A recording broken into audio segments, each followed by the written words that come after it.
Welcome back, everybody. My name is Tucker, and in today's video, we're going to talk about the possibility of Zion Williamson returning to the NBA very, very soon. But really quickly, before we get started, if you're new here, please consider subscribing. I upload NBA stuff basically every single day. Okay, so if you've been following the NBA at all for this season, you know that we've been waiting on Zion Williamson to make his debut in a regular season game in the NBA for a while. He's had some injury issues, specifically a knee injury that has kept him out for the entire season to this point. There was an initial 6 to 8 week timeline from the time that he had surgery that has since passed, but recently it seems like he's going to be making a return to the court within the next week and a half to 2 weeks or so. There have been multiple reports saying that the team has been targeting a January return for Zion, and so now it seems like we're actually going to finally get to see this guy play. And the nice thing is, it seems like they're doing everything right here in terms of his recovery. They're not rushing him back, not that there's really any need to. They're making sure that he is fully healthy, that he's comfortable, that he's getting in work with the team, and they're also even going even further than that, trying to prevent further injuries and future injuries by just kind of altering his movement and really breaking down his movements down to the core to make sure that everything that he's doing is going to prevent any kind of future injury issues. So it seems like they're doing everything right from their side. And I'm glad that they're doing everything right, because this is definitely a player that I was worried about coming into this season, not only because of his body type and because of how explosive he is, and it seemed like that could definitely cause him some injury issues at times in his NBA career, but also because of the situation that he was going into. As I talked about in a preseason video, the Pelicans have had a lot of injury issues basically throughout the entirety of the Anthony Davis era, whether it's to Davis or the other players around him. They always seem to lead the league in games missed due to injury, and so I was really concerned about that combination of Zion being such an explosive athlete, someone that could be susceptible to injuries given his size, and the situation he's going into in New Orleans. Now, in that video, I gave David Griffin some credit, saying that he made an effort to overhaul the medical staff when he took over as GM of the Pelicans, and even though that definitely was a good move, they are still having plenty of injury issues this season as well, and are up near the top of the league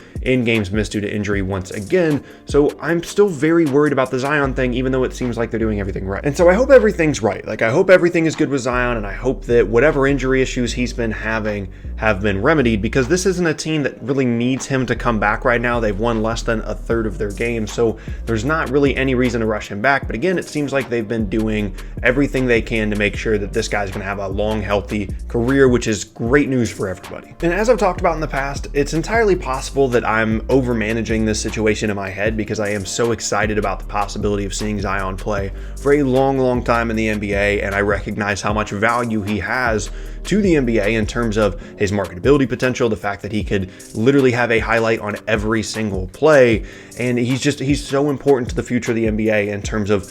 how good he can be and how much attention he can bring to the league in terms of just all of the versatility that provides on the floor. He is perfect for the way the game is played now in terms of his explosiveness, his athleticism, his skill level, which he displayed a lot more at Duke than I anticipated he would coming into college as a passer. His shot doesn't look outstanding from a form standpoint, but it goes in a good amount of the time, and he's obviously outstanding at getting to the rim as well. And he's still going to have plenty of things to work on offensively, mostly in the skills department, working on his handle, continue to become a better passer, and just understanding more ways to score other than just getting to the rim, whether that's posting up, whether that's working in ball screens as a screener or the ball handler. There's still plenty of things for Zion to work on, but I'm just so excited to finally see all of that on the floor, and hopefully on the floor while he's healthy. And the other interesting aspect to this is the possibility that he could make a run at the Rookie of the Year award, even though he has missed so many games, about 35 to this point, and probably about 40, almost half the season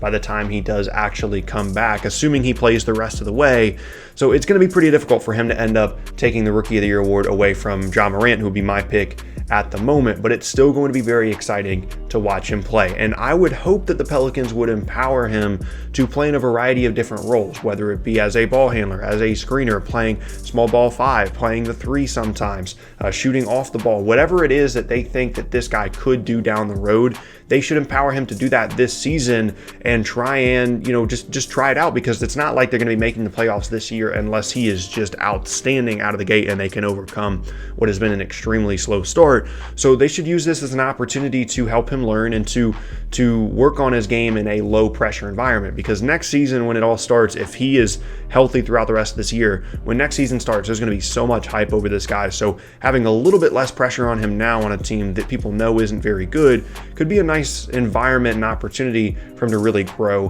his game. The thing that I first think about here is back when Devin Booker initially was drafted to the Suns. It's obviously an entirely different situation in terms of the hype, but he wasn't all that well thought of in terms of being like a star player or anything initially when he was drafted. But the Suns had all these issues in the backcourt with injuries, and so they just said, okay, let's just see what Devin Booker can do, and they empowered him to be more of an on-ball player in ball screens and things like that, when to that point he had been mostly an off-ball shooter and had been playing extremely well. And that growth translated to him being a much better player now down the road because he had those opportunities as a younger player. And I would hope that the Pelicans would do the same thing with Zion. Now, for me personally, outside of just what I would hope that the team would do, I think that probably the best role for Zion moving forward is going to be as a small ball 5 or 4, depending on how well he can protect the rim and how well he understands NBA defenses in the paint. I think that's probably his best fit, and I understand that the Pelicans have other options at the 5, whether it's Jahlil Okafor, Derek Favors, or Jackson Hayes, but this guy is just going to be such a game changer at the 5. Again, assuming he figures out the defensive stuff, there's so much versatility there in terms of switching and in terms of the different matchups, and then obviously offensively, it's going to be so tough for the other team to have someone that can guard him regardless, but especially if they're going to have to try and put a bigger guy on him that he's going to be able to just drive right past. It's going to be such an interesting fit to see how he develops in that role potentially. Not that I don't think he can be a perimeter player, because I definitely think that he can be, but just because of how athletic and how explosive he is, small ball 5 would be where I would focus a lot of the attention in terms of his growth initially this season for the Pelicans. Now, having said all that, as excited as I am about seeing him play, I would temper expectations in a couple of different ways if I were y'all. One, it's going to be tough for him to be outstanding right away because he's been off for so long, right? Like, he's missed so much time due to injury. It's going to take him some time to knock off that rust and to get back into a rhythm. So I wouldn't expect him to go out there and start averaging 20 immediately, especially on a team that's had,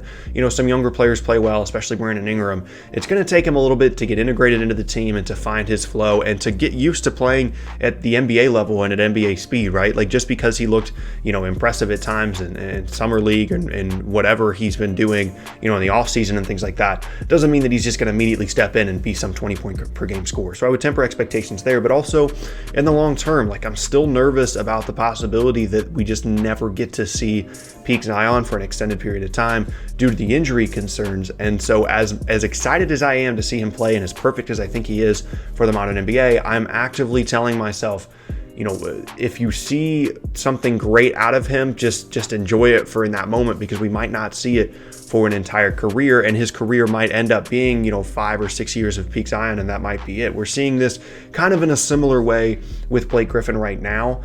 which is something I'm probably going to talk about in a later video, but essentially he is basically his career as like a star player is over at this point due to injury and things like that. He's always had a ton of injuries throughout his career. He was this explosive athlete when he first came out of college, and he had an outstanding year last year, and this year he just can't figure it out. He's continually banged up. He was trying to recover from injuries all off season, and it looks like this is kind of the beginning of the end for him. And we never really got like an extended 8-9 year run of greatness from Blake Griffin. It was always interrupted by injuries and by inconsistencies, whether it be as a team or as an individual. And I'm a little bit afraid that maybe that's what we'll end up getting with Zion, is we'll get to the end of whatever his career is and think, man, it could have been so much more. Not that Blake Griffin wasn't a great player when he was healthy, but we just wish we could have seen more out of him consistently and on a longer term. So we'll have to see at the end of the day, but those are some comparisons that come to mind initially for me. The Devin Booker thing in terms of empowering him this year, and then Blake Griffin in terms of what we could end up having as far as issues for him for his